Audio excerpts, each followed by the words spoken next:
Hello friends, welcome to Amali kitchens. நம்ம கிச்சனில் இன்றைக்கி நம்ம ஆட்டு மூளை வச்சு ஒரு சூப்பரான வறுவல் ரெசிபி தாங்க பார்க்க போகிறோம். உங்களுக்கு ஆட்டு மூளை பிடிச்சிருந்ததுன்னா மிஸ் பண்ணாமல் ஃபுல் வீடியோவையும் பாருங்கள். வாங்க எப்படி பண்ணுறதுங்கிறத பார்க்கலாம். இப்போ நான் ஒரு ஆட்டு மூளை ஒன்று வாங்கியிருக்கேன். அது கூடவே பார்த்திங்கன்னா ஒரு பிடி அளவுக்கு நறுக்கின வெங்காயம், அது கூடவே சின்னதாக நறுக்கின 2 தக்காளி, கொஞ்சம் தாளிப்புக்கு கடுகு, கொஞ்சம் கருவேப்பிலை, காரத்துக்கு 2 ஸ்பூன் அளவுக்கு மிளகாய்த்தூள், 2 பச்சை மிளகா. அவ்வளோதாங்க இதுக்கு தேவையான பொருள். இப்போ வாங்க குயிக்காக எப்படி பண்ணுறது அப்படிங்கிறத பார்த்துடலாம். ஒரு கடாய் வச்சு அதில் தேவையான அளவுக்கு மூளை வேகிற அளவுக்கு நம்ம கொஞ்சமாக தண்ணி ஊற்றிக்கலாம். இப்போது இது மூளை வேகிற அளவுக்கு தண்ணி ஊற்றி இப்போ மூளை இதில் போட்டுடலாம். இப்போ மூளைக்கு தேவையான அளவுக்கு நம்ம உப்பு சேர்த்துக்கலாம். இதை நல்லா வேக வச்சு எடுத்துக்கலாம். இப்போ நம்மளோட மூளை பார்த்திங்கன்னா வெந்துருச்சு. இப்போ இதை தனியாக தண்ணியிலேருந்து மூளையை மட்டும் தனியாக எடுத்துக்கலாம். இப்போ ஒரு கடாய் வச்சு அதில் தாளிப்புக்கு தேவையான அளவுக்கு எண்ணெய் ஊற்றிக்கலாம். நான் ஒரு 2 டேபிள் ஸ்பூன் அளவுக்கு எண்ணெய் ஊற்றுறேன். எண்ணெய் காஞ்சதும் இதில் நம்ம எடுத்து வச்சுருக்க கடுகு உளுந்த பருப்பை ஆட் பண்ணிடலாம்.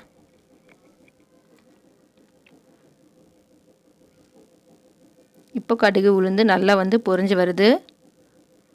இது பொரிஞ்சு வர்ற டைமில் இது கூடவே பார்த்திங்கன்னா நம்ம கருவேப்பிலை எடுத்து வச்சுருக்கோம்ல, அதையும் ஆட் பண்ணிடலாம்.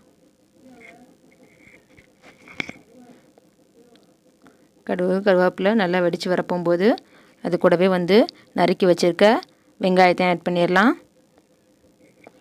கடுகு, கருவேப்பிலை, வெங்காயம் இதெல்லாம் நல்லா வதங்கணும். ஓரளவுக்கு வெங்காயம் 50% நல்லா வதங்கின பின்னால் நம்ம தக்காளி சேர்த்துக்கலாம். இப்போ இதுக்கு தேவையான அளவுக்கு உப்பு சேர்த்துக்கலாம். ஏற்கனவே நம்ம மூளையில் உப்பு போட்டிருக்கோம். ஸோ இந்த வெங்காயத்துக்கு தேவையான அளவுக்கு மட்டும் ஒரு அரை ஸ்பூன் அளவுக்கு உப்பு சேர்த்துக்கலாம்.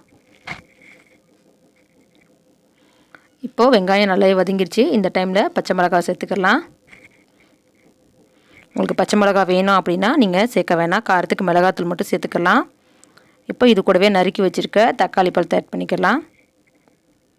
வெங்காயம் தக்காளி நல்லா வெந்து மசிஞ்சு வரணும். அது வரையும் தக்காளியை நல்லா வதக்கிக்கலாம். இப்போ காரத்துக்கு எடுத்து வச்சுருக்க மிளகாத்தூள் ஆட் பண்ணிடலாம். அவ்வளோதான். இது நல்லா வதங்கணும்.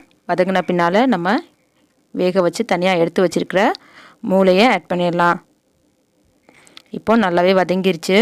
இந்த டைமில் நம்ம மூளையை போட்டு நல்லா இதில் தக்காளியோட வெங்காயத்தோட மசாலாவோட சேர்கிற மாதிரி நல்லா உடச்சி விட்டு பிரட்டி விடலாம்.